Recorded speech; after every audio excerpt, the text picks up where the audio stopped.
It was the result of 7 years' research by a dedicated group who found guidance in their own dreams, and by using the Cayce key as they studied the visions of John the Beloved.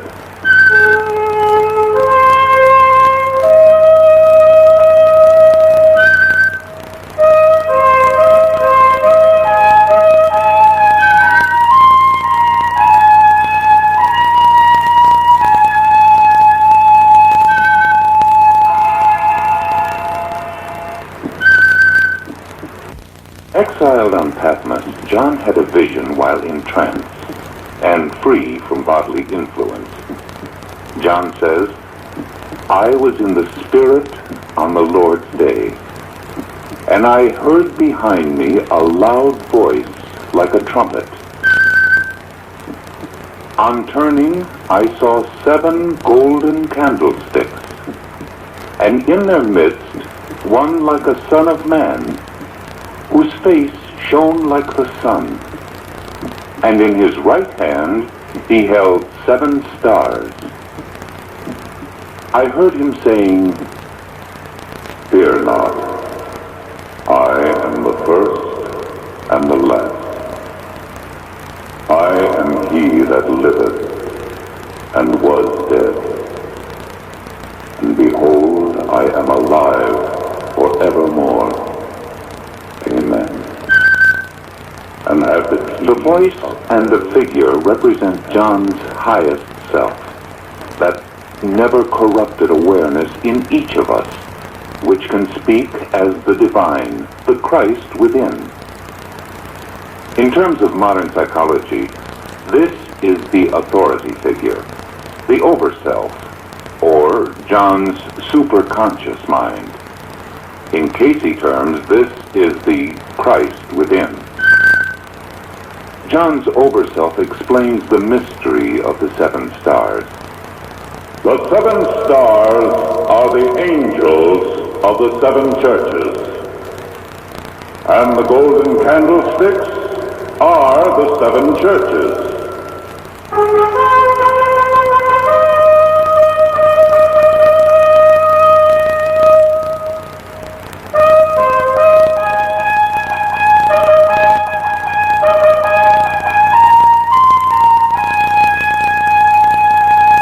Just as we think of churches as meeting places, so in the key supplied through Edgar Cayce, the 7 churches are the meeting places within John of body, mind, and soul.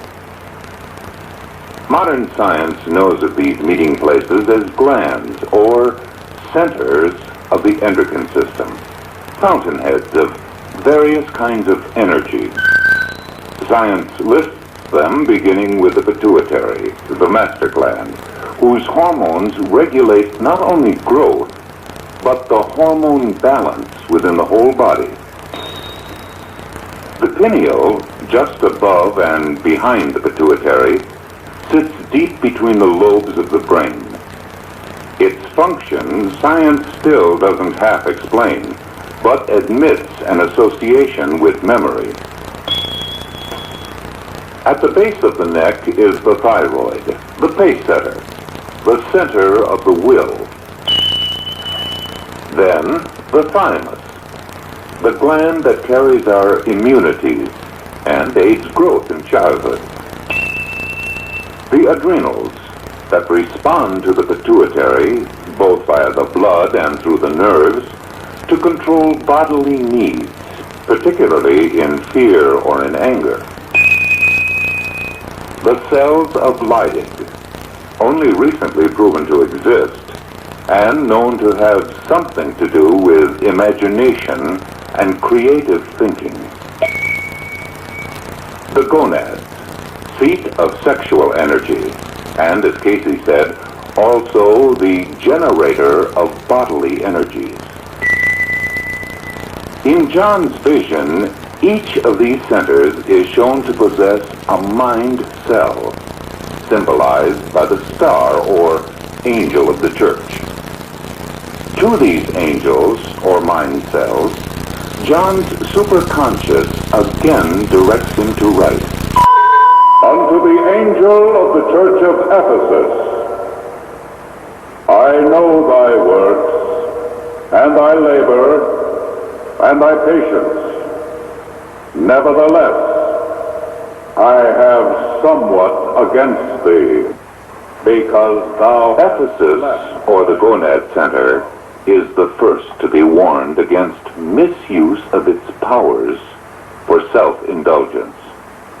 The energies must be used constructively, or impotence will result. Moving upwards from the gonads to each center in turn, the fault of each is listed. The cells of Leydig have often misled through their false urges and false imaginings. Pergamus, symbolizing the adrenals, is told that these energies have often been misapplied in anger and fear. Proper application of these forces can bring about regeneration of the body through regular acts of will. The thymus, at the level of the heart, is deceptive, the figure tells John. Rightly understood, bodily healing stems from this center. The thyroid is the seat of the will. Its fault lies in its weakness.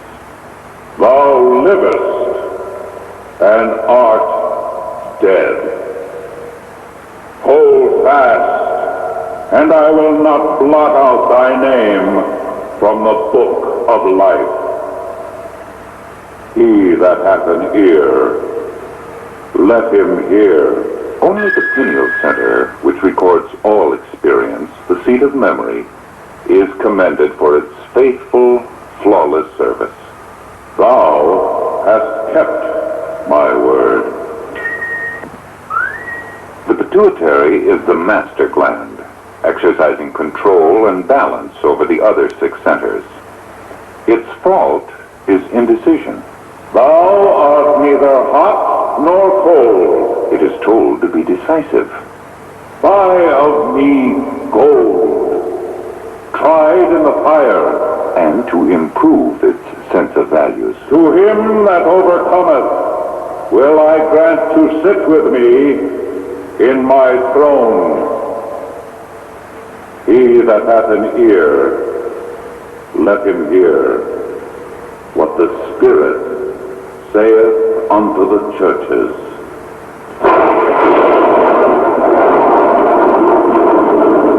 After the churches, or glands, have been told wherein they lack perfection, a new phase in John's revelation begins.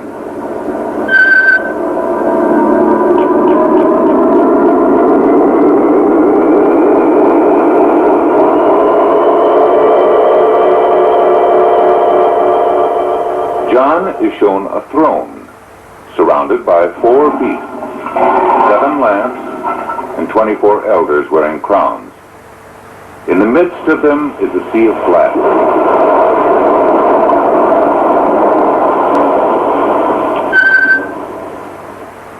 Emblematically, this is a glimpse into the control room, showing the relationship of the body-mind to the infinite. The sea of glass represents the state of John's emotions, which are under perfect control during his vision.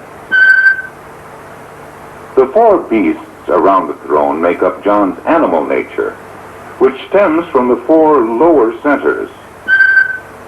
The seven lamps are a new symbol for the mind cells of the seven endocrine centers, the same mind cells earlier symbolized as stars.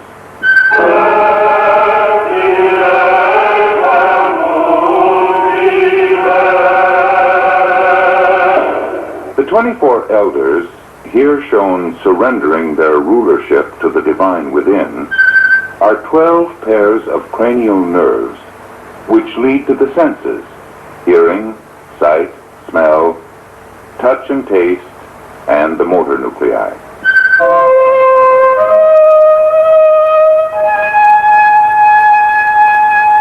With the elements of John's body and mind now under control, a new inner pattern is shown to John from the throne, the pattern of the Christ within, the Lamb as it had been slain, to whom is given a little book, sealed with 7 seals.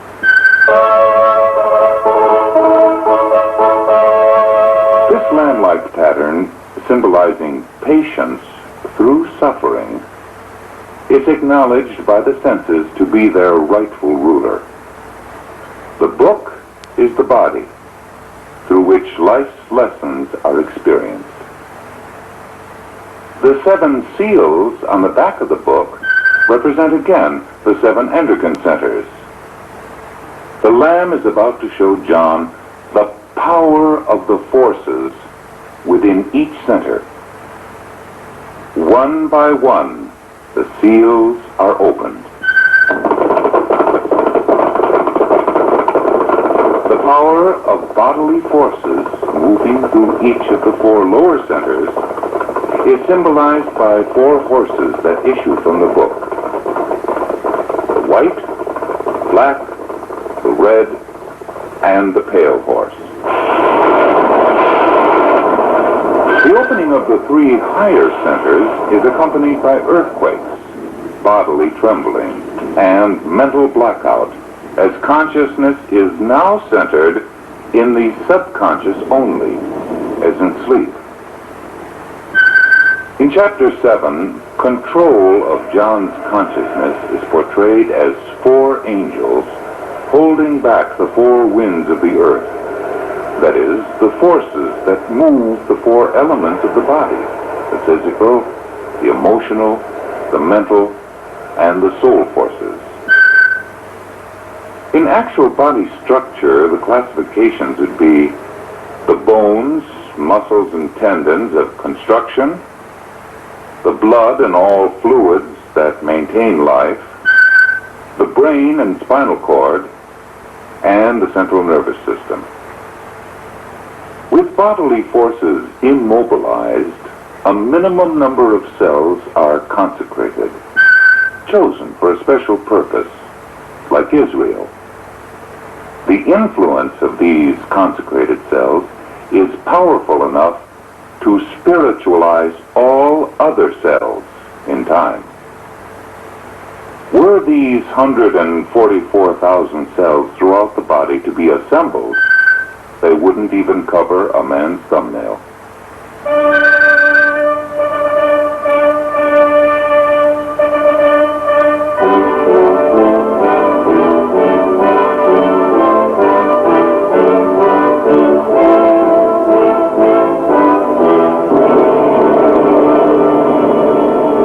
The pituitary seal is opened by the Lamb being the symbol of the Christ within.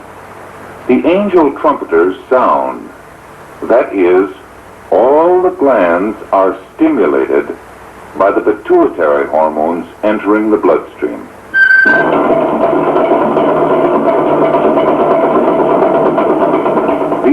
reading of the id, or repressed area of the subconscious, follows.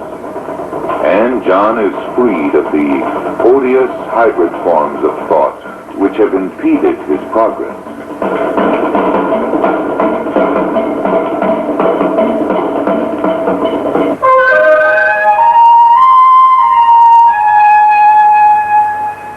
John is now told to eat the little book, seen opened in the hand of a mighty angel. That is, to assimilate the lessons of what happens to the body when all the centers are opened. John, now alone and on his own, must carry out the example of the Lamb.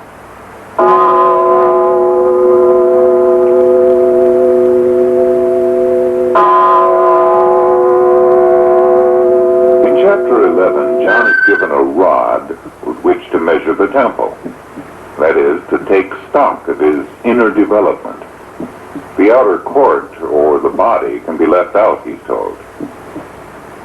2 olive trees and 2 candlesticks are to bear witness to John's self-examination. These are the subconscious and the superconscious, which are the vehicles for all healing and supply. Whenever the energies of these witnesses are dissipated through lust and debauchery, healing and supply are shut off for a time.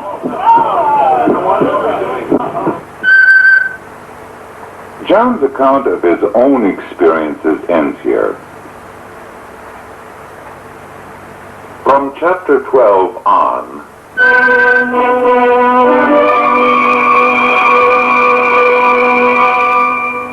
the witness speaks.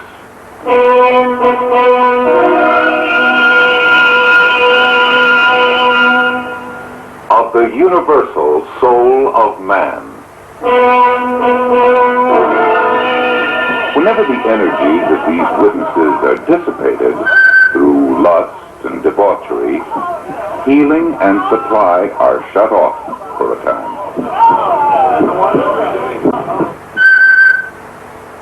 John's account of his own experiences ends here. From chapter 12 on,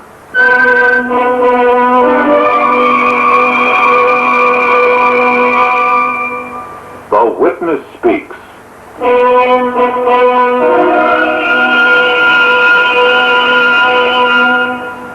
Of the universal soul of man.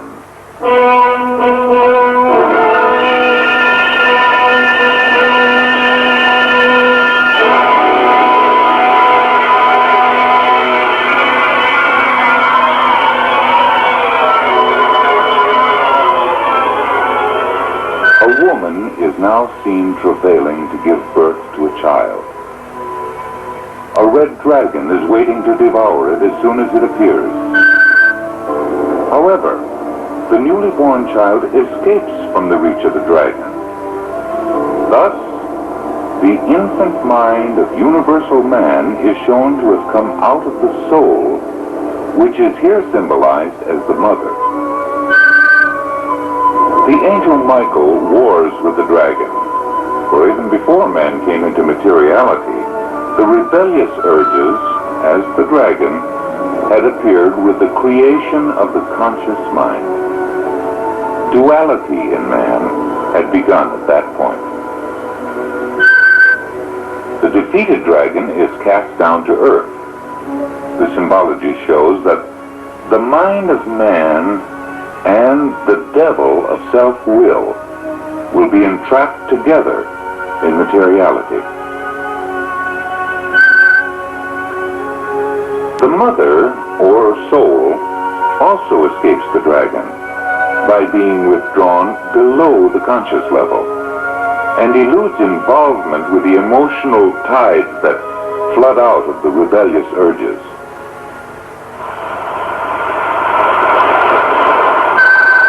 John next sees a great beast, another symbol for man's emotions, rising out of the sea. which means through his feelings, man is ruled by his desires, whose life stems from the urges of rebellion, the driving forces. From the earth, a second beast emerges. This one incorporates all the urges of the first beast in the various forms of merchandise which keeps the desires inflamed. The image of the beast, spoken of in verse 15, is the materialistic idol worshipped by those who give it life.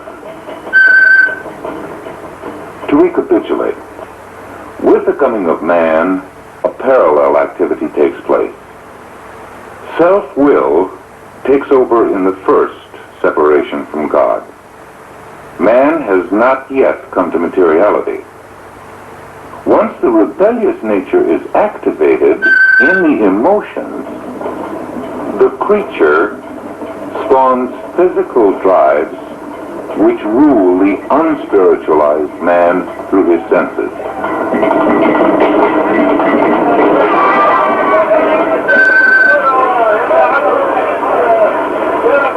The beast places his mark on the forehead or the right hand of his worshippers.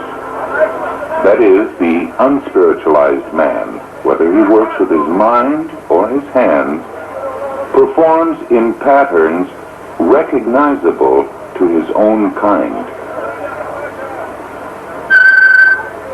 And no man might buy and sell save he that had the mark of the beast.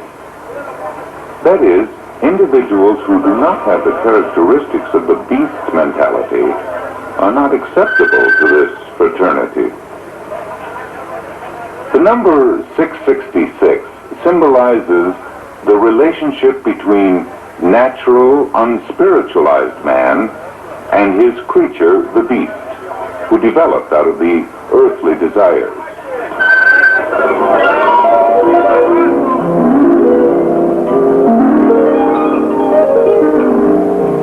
Opposed to this materialistic element are the spiritualized 144,000 perfect souls in the earth and their adherents. Through them will come redemption for the whole earth in the pattern of the Lamb or Christ consciousness. However, the time for reaping what has been sown approaches. From the very heart of universal law come the 7 restraining influences, symbolized by the 7 angels with the 7 last plagues. That is, the soul records are opened, activating forces that bring balance in the world. One after another, the 7 angels pour out the contents of the vials they carry on the earth. The 7 angels, as 7 agents of divine will, work through the 7 glandular centers of man to bring about his instruction through periodic general breakdowns.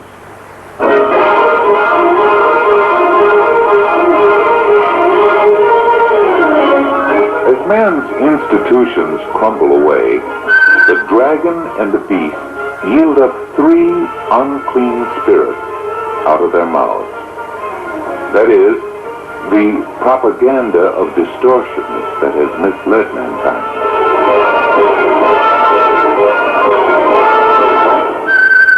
The whore of Babylon, symbolic of the prostitution of man's spiritual powers, is shown sitting on a scarlet beast, emblem of man's organized structures that are created for self-gratification. The beast that was, and is not, and yet is, as recorded, means that it's figurative only, yet its influence in man's history is very real. The woman is drunk with the blood of saints and martyrs, that is, with the energies and vitality of well-intentioned men who have given their lives to the mechanisms of the beast. From the 7 heads of the beast mentality emerge 7 kings. These represent 7 basic types of cultural cycles which rotate through history. Each culture embodies the strengths and weaknesses contained in each of the 7 endocrine centers. Thus far, in John's vision of man's history, conflicts between the higher and lower forces, epitomized by the lamb and the beast, have kept peace from the earth. The fall of Babylon is announced, meaning that the commercial enterprises based on appeal to the sensual nature have collapsed. Throughout history, this has usually meant the collapse of the culture itself. Thus is man set free from his self-created monsters which have enslaved him. Once again, the symbology shows the white-robed elders, or senses, this time of collective man, bowing down to the highest forces. The angel instructor shows John the preparation for the marriage of the bride and the lamb. This marriage indicates the merging of the mentality of man with the mind of God. This pattern, activated in the world, would bring about the millennium. John joyfully attempts to worship his instructor, who warns him, "See thou do it not. I am thy fellow servant, and of thy brethren that have the testimony of Jesus." Worship God. John sees a heavenly being on a white horse, leader of angelic hosts.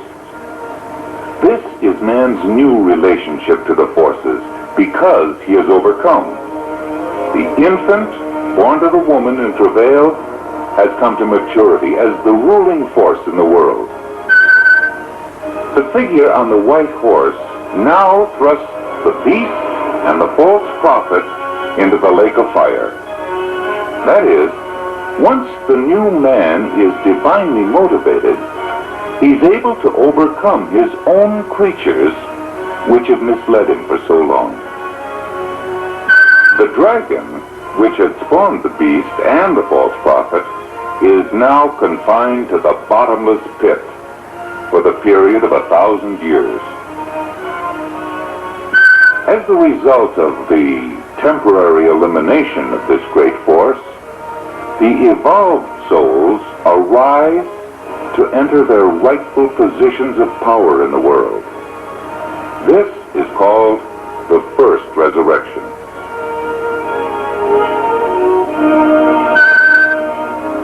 A 1,000 years of peace and harmony brings about an earthly paradise for those Christ-conscious souls who, through their suffering, have become truly human, devoid of the animal nature. However, after the 1,000 years period, the dragon is loosed again. This is brought about by the remaining souls coming into earth, bringing with them their unsatisfied ambitions and desires. This upsets the balance again. This time, the devil, or the dragon of self-will, is finally thrown into the lake of fire, where the beast and the false prophet are.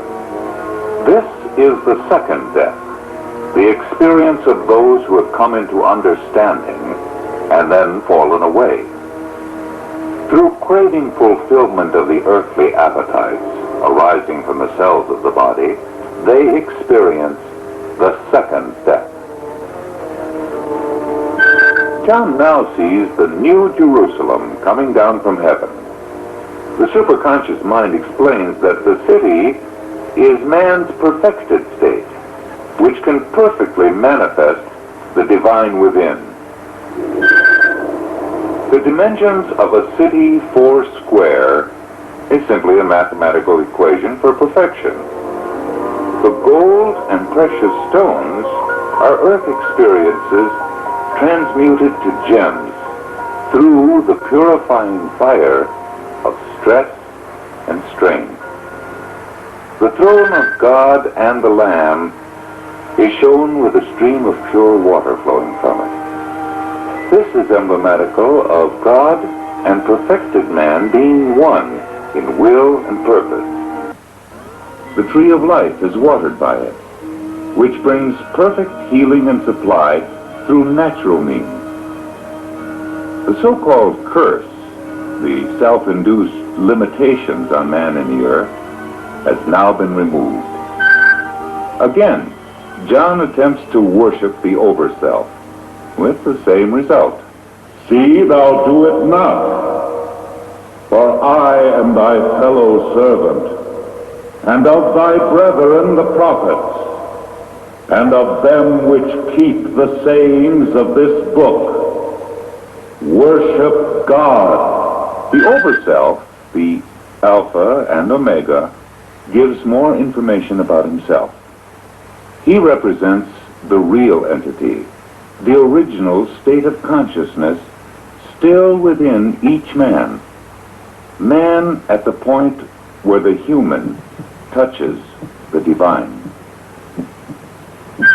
Now the Christ consciousness explains that man, through setting the 7 endocrine centers in order, can redeem himself from earthly experience by eliminating the desires that bind him to his old patterns of action. The warning is then given that the book or the body holds the keys to man's ultimate redemption out of the world. Anyone tampering with it for selfish motives will incur those afflictions listed here. And then the final blessing. The grace of our Lord Jesus Christ,